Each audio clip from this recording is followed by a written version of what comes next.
Lo más bonito de estudiar en morfología para músculo es la parte de histología y luego la parte de toda la placa motora, que lo ven tanto, bueno, lo ven en neuroanatomía, entiendo yo, ¿verdad? Yo nunca he dado neuroanatomía, por eso no sé cómo está el sílabo de acá, nunca lo he revisado, para serles honesta, pero ahorita van a ver que está súper fácil el tema y ya con eso terminamos el contenido conmigo para que se sientan relajados, comiencen a relajarse. Entonces, vamos a grabar. Yo no me acuerdo qué clases les he subido, ustedes ando un poco perdida.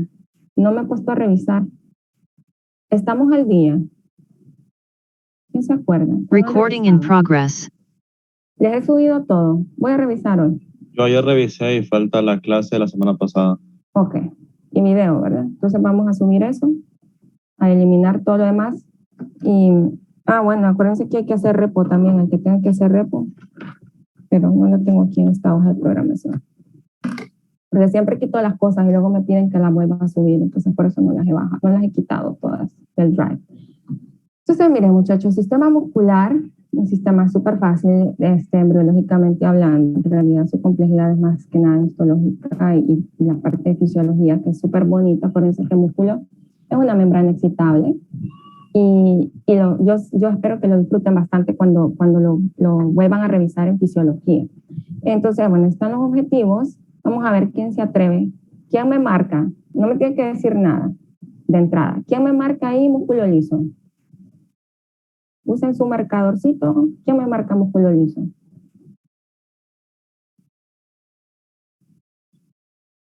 Muy bien, Catherine, Rafa, Irma, todos. Muy bien, Carlos, Mario.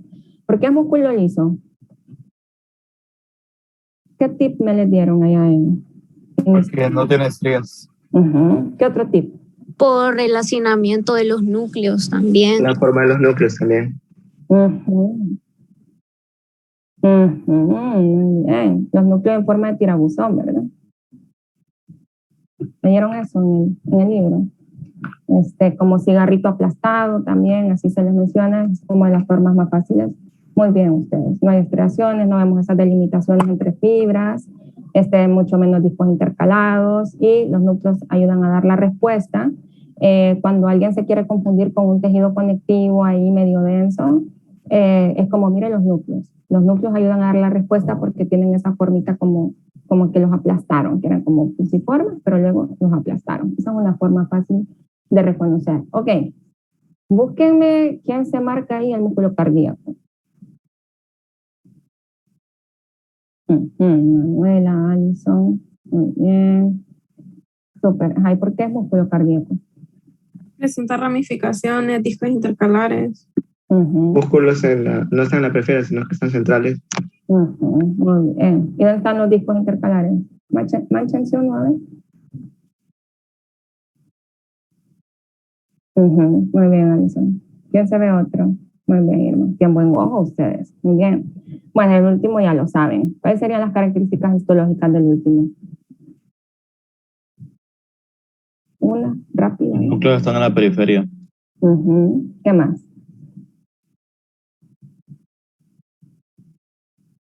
¿Qué más? Cuando es un corte transversal, se ven en forma poligonal. Sí. ¿Estos qué cortes son? Muy bien. ¿Qué cortes son estos, los tres? Longitudinales. Muy bien. Muy bien, listo. Muy bien. Entonces, como con eso deberían de salir de acá. Y luego toda la parte, ¿y esas estriaciones por qué se forman?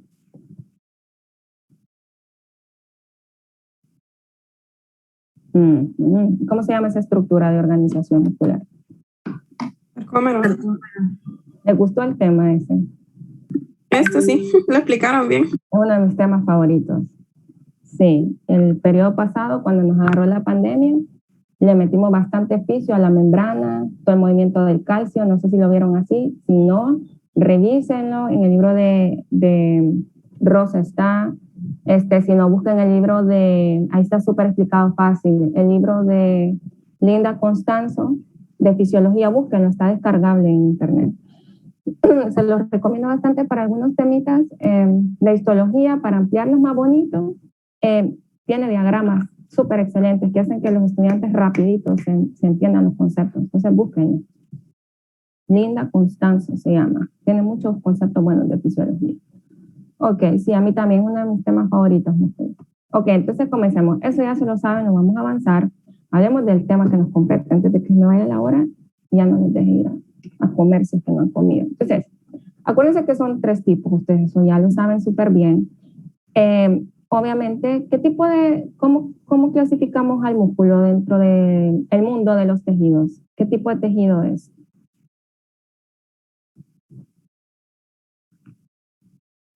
Es uno de los 4 básicos, ¿cierto? ¿Recuerdan? Entonces, es muy importante conocer sus diferencias y su origen. En este caso van a ver que dependiendo de la zona donde estemos hablando, así va a ser el origen de ciertas estructuras, pero en realidad es como bien general. Ya van a ver solo algunos exceptos. Entonces, acuérdense que todo esto se origina a partir del tejido mesenquimatoso, que es tejido conectivo embrionario, y luego va a dar origen a los mioblastos. No sé si lo hablaron un poquito de eso en esto, tampoco es que es tan complejo, pero a partir de los mioblastos es que se empiezan a formar las células musculares embrionarias. Nada más que eso va a variar un poquito dependiendo del origen a lo largo del eje axial del embrión y también dependiendo si estamos hablando de cara o de algunas estructuras específicas que acuérdense que se van a originar de los arcofaringeos. Esas son algunas excepciones que vamos a ir mencionando. Entonces, si ustedes se fijan acá, si hablamos de las 3 capas como tal, las famosas 3 capas, ecto, meso y endodermo que tenemos aquí, vamos a hablar entonces de 2 componentes a nivel del mesodermo. No olvidar primero mesodermo. De ahí se va a originar esto, la gran parte de los casos. Y vámonos al paraxial. Es de este mesodermo paraxial, que está aquí, los somitas, de donde se va a formar los componentes esqueléticos del músculo. Eso es lo primero que hay que recordar. Acuérdense que el somita, de la semana, de estos últimos temas que vimos, se iba a dividir en el esclerotoma, que daba origen ¿a qué? ¿A qué nos daba origen el esclerotoma? ¿Sí se acuerdan? Las vértebras. Muy bien, estructuras cartilaginosas y óseas. Muy bien. Y la otra parte del somita, miren, la dorsolateral, tenía que ver con 2 componentes, que era el dermomiotoma. Entonces vámonos a la parte del miotoma. Ese componente es el que nos va a formar, del mesodermo paraxial, nos va a formar músculo esquelético. Y van a ver que se va a asociar a las yemas de las extremidades y que luego se va a organizar en 2 paquetes, uno dorsal y uno ventral. Eso. Luego, la otra parte del mesodermo ya no es mesodermo paraxial con respecto a este tema, sino que es aquí, mesodermo lateral. Acuérdense que aquí queda el mesodermo intermedio. Entonces, de esta parte de aquí, nos vamos a las 2 hojas que tenía el mesodermo lateral. ¿Que cuáles son? La parte esplácnica y, bueno, la parte esplácnica, que es la que nos sirve de clase, pero acuérdense que también tenemos el mesodermo somático. En este caso es la parte esplácnica, ese mesodermo, la hoja esplácnica del mesodermo lateral.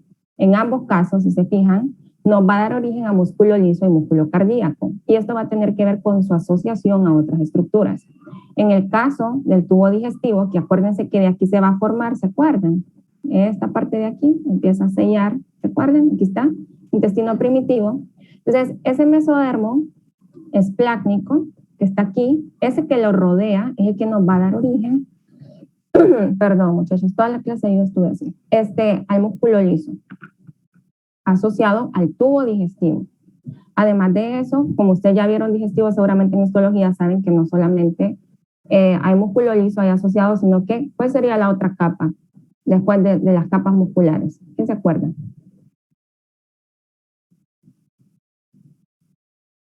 La serosa y los plexos. Muy bien, esas estructuras, aunque los plexos no, ¿verdad? Que los plexos no vienen de acá. Van a migrar ahí, creo que, bueno, después les cuento. Entonces, eso con respecto al tubo digestivo. Ahora, con la parte del tubo cardíaco, esa misma hoja, la hoja esplácnica del mesodermo lateral, la que está asociada al tubo cardíaco, que ya lo vimos hace mucho tiempo, creo que no les puse un dibujito de eso acá, no, que lo vimos ya hace días eso, de ahí se va a originar el músculo cardíaco. Entonces, el origen, no lo van a olvidar, es mesodermo, pero va a tener como componentes diferentes, mesodermo paraxial en el caso del músculo esquelético y hojas esplácnicas, tanto para el músculo liso del tubo digestivo y hoja esplácnica para el músculo cardíaco, pero del mesodermo lateral. ¿Estamos? Eso sería Los paquetes a llevar, esto solo es un resumen de lo mismo que acabamos de decir. Miren, mesodermo paraxial, lateral. Del paraxial se van a formar los somitómeros, esos van a dar origen a músculos de la cabeza, que en realidad, si se fijan, aquí hace como una correlación. Hubiera quitado esto porque confunde un poquito a la gente. Esos músculos se van a originar en realidad de células de la cresta neural asociadas a los arcos branquiales, ¿ok? Van a formar músculos de cara y cuello. Y luego del mismo paraxial salen los somitas, que ya vimos, forma músculo esquelético, y del lateral su hoja esplácnica o visceral les va a dar origen a músculo cardíaco y músculo liso. Eso puede ser un resumen. Entonces, fácil. El origen de la célula como tal, ya vimos, es mesodermo, va a ser mioblasto inicialmente. Entonces, los miocitos se van a formar a partir del mesodermo de los somitas. Esas somitas y la célula original mesodérmica va a ser un inicio de compromiso de diferenciación para convertirse en célula miogénica. Una diferencia que ya la vimos, si se acuerdan, van a ser los músculos del iris, porque acuérdense que esos músculos se formaban del neuroectodermo que ayudaba a formar la copa óptica. Y si todavía se acuerdan del contenido, los músculos del iris serían una sección en cara, por ejemplo, para que se hagan una idea. Entonces, ¿qué está pasando? Va a haber ese proceso de diferenciación en la que lo primero que esperamos ver van a ser los mioblastos. Y los mioblastos, si ustedes se fijan, bueno, aquí aparecen las células embrionarias mesodérmicas, luego se convierten en mioblastos. Y es muy importante porque a partir de la etapa de mioblasto, que ya está comprometiéndose la célula en su proceso de diferenciación, se va a empezar a formar las proteínas contráctiles que tiene el músculo. Algunas de ellas, las primeras en formarse, van a ser actina y miocina. Y además de eso, las células como tal van a empezar a fusionarse. Van a empezar a fusionarse y a formar los famosos miotubos, ¿cierto? Miotubos. Y de hecho por eso es que quedaron multinucleados algunos de los componentes del músculo, como el músculo esquelético. Entonces, si se fijan, es una célula inmadura multinucleada y eventualmente va a madurar para formar la fibra de músculo esquelético que ustedes ya conocen como tal. Aquí me estoy refiriendo al músculo esquelético como tal. ¿Qué va a pasar con el miotubo? Además de eso, de tener la síntesis ya previa en mioblasto de actina y miocina, empieza a sintetizar a lo largo de su proceso de diferenciación las otras células importantes, proteínas importantes que hacen que el músculo sea la estructura funcional que es con la facilidad de relajarse o contraerse, ¿no? Y para eso es necesario que se sinteticen proteínas como troponina, tropomicina, si se acuerdan, ¿no? Que son como, por mencionar unas, porque hay un montón, en realidad. Antes, en la clase del semestre pasado, yo les volví a repetir todas las proteínas, pero esta vez no las quise poner porque yo sé que ya lo vieron y listo, pues no quiero cargarles mucho en mi clase. Entonces, el miotubo va a sufrir agregación, como ven acá, y forma la fibra muscular o la célula muscular, porque fíjense que cuando hablamos de célula muscular también podemos mencionarla como, o definirla, mejor dicho, como fibra muscular, y asociada a ella pueden quedar células satélite que en el caso del músculo, pues pueden sufrir cierto grado de crecimiento y de inicio de diferenciación en el ciclo celular, activarse pues, para regenerar cierta parte de tejido muscular. Entonces, hablemos del mesodermo paraxial. Lo que ustedes miran aquí es esa relación. Esto, sin embargo, tiene que ver con los niveles vertebrales, ¿ok? De entrada, pero si se fijan también, hay como una enumeración de los miotomos cervicales, torácicos, lumbares, ¿no? Y si se fijan, hay una regresión de la parte más caudal de los miotomos. Entonces, si hablamos de paraxial, ustedes ya saben que está a cada lado de la línea media. Se van a organizar en esos segmentos llamados somitómeros, que van en una secuencia cráneo-caudal. Ahora, los somitómeros del 1 al 7, ¿ok? Porque pueden formarse de 42 a 44, 45, hay unos libros que dicen que hasta 48, depende del libro que lo lean. Pero los somitómeros, les dice ahí que de 1 al 7 no van a formar somitas, no forman somitas como tal, pero van a contribuir al mesodermo de la cabeza vía arco faríngeo. Es ahí como apoyan en esa parte del desarrollo de esos tejidos. El resto se condensan y forman esa secuencia, ¿no? De 44, 42 somitas a lo largo de todo el tronco. Y si se fijan, los cercanos a la parte caudal van a desaparecer, que es lo que les muestra aquí, eso es en regresión, quedando más o menos 35. Entonces, los somitas se diferencian en esclerotomas, que es lo que ustedes miran aquí, ya lo habíamos mencionado, y en dermomiotomas. que ahorita el miotoma es de lo que vamos a estar hablando. ¿Cómo se divide el miotomo, el que está asociado al tronco como tal? Bueno, lo vamos a dividir en un componente hipoaxial, ventral, y un epiaxial o dorsal. Yo me imagino que cuando comenzaron, no me acuerdo en qué momento se repasa esto ahorita en macro, porque se puede repasar en diferentes momentos. Pero me imagino que cuando les explicaron el plexo braquial, les hablaron de los ramos ventrales y dorsales y su asociación con los componentes de músculos epiaxiales e hipoaxiales.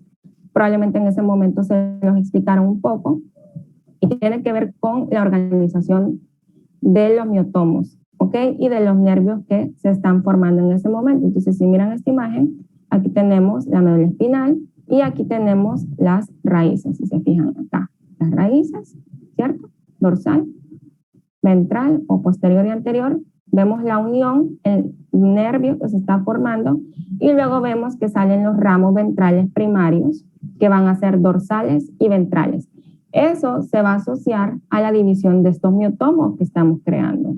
¿Ok? Y si se fijan acá, aquí tenemos el componente, miren, epiaxial, músculos del tronco, que se van a asociar a la rama primaria dorsal del nervio raquídeo, porque se va a dividir, ¿no? Entonces, por eso, cuando lo estudiamos en macro, ahí ya como que tiene sentido todo eso. Perdón. Luego tenemos el componente hipoaxial aquí en esta parte. Si ustedes se fijan, quedaron los epiaxiales asociados a los ramos ventrales, perdón, los ramos primarios dorsales y el componente hipoaxial que se va a asociar aquí a los ramos ventrales primarios. Y de ahí salen todas las ramificaciones que ustedes ya conocen, ¿no? Aquí están otra vez, se los puse de recuerdo. Ok, entonces esos músculos del tronco derivan de todos los miotomos asociados a la región del tronco y se van a dividir en epímeros e hipómeros. También es una forma de llamarlos. El epímero, miren, es la zona dorsal, que es esto que vemos aquí. Va a estar recibiendo el ramus primario dorsal del nervio espinal, que es este que ven acá, todo ese largo. ¿Y a qué nos va a dar origen? Músculos extensores de cuello, de columna vertebral, y ya saben que lo va a inervar los ramos dorsales primarios de los nervios espinales. Y luego el hipómero ventral, que vendría a ser esta parte que vemos acá, todo esto, nos va a dar origen a los miotomos cervicales, torácicos y sacrococcygeos. Y va a estar inervado por los ramos ventrales de los nervios espinales, ramos ventrales primarios de los nervios espinales. Esa sería la diferencia entre ese componente que se originó del mesodermo paraxial a partir de esos somitas asociados al tronco, cómo obtienen su inervación. Esa es como la lógica que deberían de llevarse. Lo otro que pueden ver acá es la condensación que se va formando de ciertos grupos musculares que migraron. Si se fijan, esto debería recordarles a las yemas de las extremidades. ¿Estamos? Entonces, si ustedes se fijan acá, el mesénquima que se va modificando, ¿se acuerdan? En la parte del esclerotoma, que va a formar hueso o cartílago, y la parte muscular, que va a formar las dos condensaciones, condensación posterior y condensación anterior, y que cada uno va a traer a partir de esos nervios espinales su inervación. Eso es lo que me interesa que entiendan, funcionalmente cómo se va dividiendo. Los músculos de cabeza y cuello, ya hablamos algunas cosas de ellos cuando vimos el apartado de arcofaringios. Ya dijimos que derivan de los somitómeros de la cabeza, 1 al 7. Estos participan en la formación de los arcofaringios, que incluyen músculos de masticación, los de la expresión facial, músculos de faringe y los músculos de la laringe. ¿Ok? Los músculos extraoculares derivan de los somitómeros 1, 3 y 5. Y al 1 y 3 se les llama miotomas preópticos, que aquí están. Están aquí. Y van a ser inervados. Bueno, yo les quité la imagen porque yo sé que eso ya lo vieron en otra clase, pero ustedes ya saben que están inervados por 3, 4 y 6, ¿no? Y ahí se van a originar. Y los músculos de la lengua, que se originan de los miotomos occipitales. De acá, básicamente se van a originar los músculos de la lengua. Y ustedes saben que son inervados por el par craneal número 12. ¿Cómo se llama el 12? ¿Quién se acuerda? Fabuloso. Muy bien. Entonces, esa sería la relación, como que se diferencia con respecto al componente paraxial y la parte del mesodermo lateral. Lo de las extremidades, como les dije, derivan de los mioblastos que rodean la yema de la extremidad superior e inferior en desarrollo. Y en ese caso es un mesodermo que viene de los somitas, que va a migrar a la yemita, como ustedes lo están viendo aquí justo. Aquí ya miran que se diferenció bastante con respecto a la imagen anterior que les mostré, que ya vemos como forma de hueso. Y se forman las dos condensaciones, condensación posterior y condensación anterior. Acuérdense que eventualmente, por la rotación de la extremidad, las condensaciones van a modificar su funcionalidad, ¿cierto? Entonces el posterior se convierte en musculatura extensora y supinadora, en músculo superior, y se va a convertir en musculatura flexora y abductora en músculo inferior, por los procesos de rotación que vimos las semanas pasadas. Y la parte anterior, esa condensación anterior, se va a convertir en musculatura flexora y pronadora, miembro superior, y la extensora y abductora de miembro inferior. Entonces, esos serían como los componentes a relacionar. Creo que ya lo habíamos mencionado cuando hablábamos de las articulaciones. Ok, esto solo es para recordarlo. Es que por eso la modifiqué la clase un poquito con las preguntas que les hice. Aquí si vemos el corte de longitud axial que estaba mencionando su compañero, es lo que miran acá. Y vemos las características multinucleadas y la presencia de núcleos en la periferia de un músculo esquelético. ¿Ok? ¿Cómo se llamaría esta parte del tejido conectivo aquí asociada? ¿Cómo se le llama esta? La que está más cerquita de la fibra. ¿Quién se acuerda? Los misios. ¿Quién se acuerda? Alguien me escribió. Muy bien, Carlos. En los misios. Súper. Ok, el músculo liso creo que ya se lo había mencionado al inicio. Acuérdense, entonces, músculo liso deriva del mesénquima esplácnico que rodea al intestino primitivo en desarrollo. De ahí se va a originar y es mesodermo lateral, hoja visceral o esplácnica. Eso que tienen que recordar para embriología. Y el músculo cardíaco, lo mismo, hoja esplácnica o visceral del mesodermo lateral que rodea al tubo cardíaco primitivo en desarrollo y va a dar origen a los mioblastos cardíacos. ¿Cómo surgen? Surgen por un proceso de diferenciación y crecimiento como células individuales que eventualmente van a formar esas fibras ramificadas que se van a mantener unidas sus membranas, miren, porque no se desintegran, y lo que ayuda a formar son los discos intercalares. ¿Quién se acuerda que contenía un disco intercalar?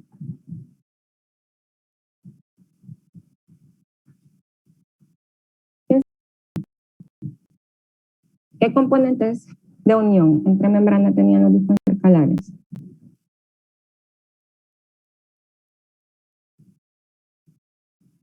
Ya no se acuerdan, ¿eh?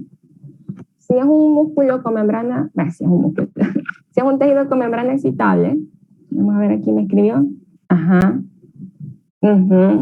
desmosomas, muy bien. ¿Qué más tiene? Un componente bien importante de unión que tienen las membranas y que en el caso del músculo cardíaco es muy importante para el proceso de contractilidad uniforme, regulada.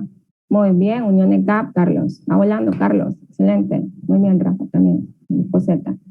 Entonces, es muy importante que recuerden eso, porque eventualmente va a tener lógica ya cuando miren la parte funcional, ¿no? Así que es una estructura que de las primeras semanas comienza a tener actividad contráctil, el músculo cardíaco, importante, porque tiene que mover la sangre, acuérdense, esa hipótesis. Y se va a detener hasta que nos morimos o si tienen un paro cardíaco alguien.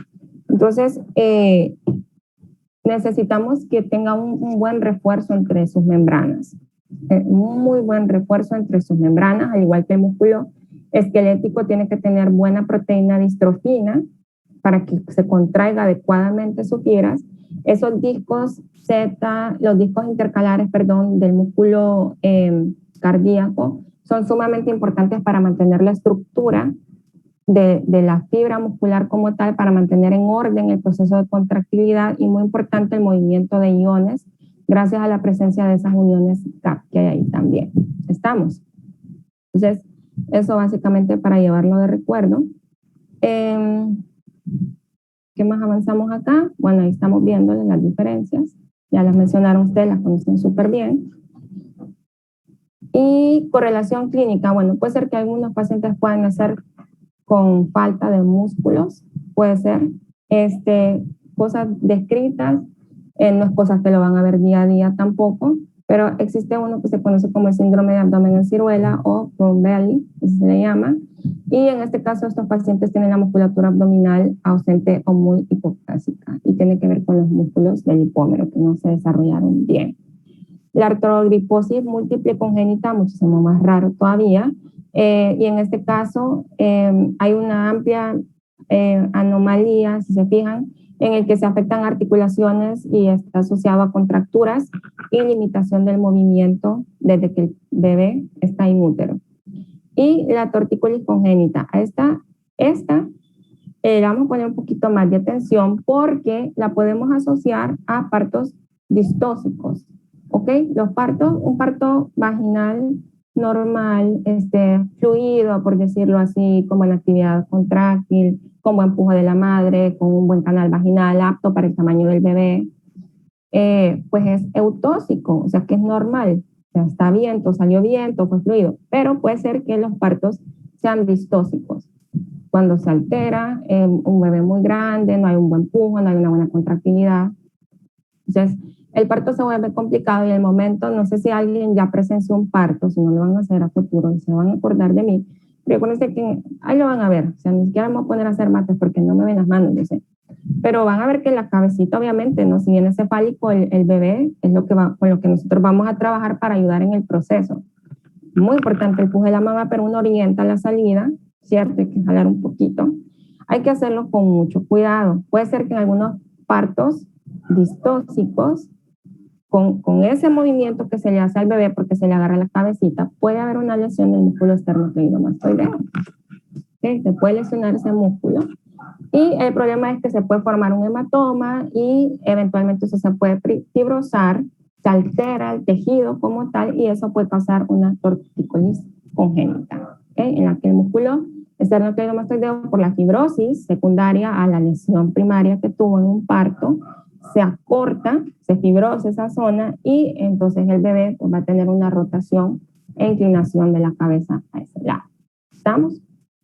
Entonces, esta sí, recuérdenla mucho y tenganla en cuenta en los pacientitos. Y también revísenla en la ficha, en las en las consultas posteriores de los pacientes cuando ya sean sociales, si saben que llega una mamá con recién nacido, siempre pregunten cómo fue, y lo van a tener que preguntar porque hay una ficha que se llena siempre, cómo fue el parto, y ahí ustedes van a poder saber y hacer indagación para revisar más orientado a su bebé, en base a la historia que le lleve la paciente.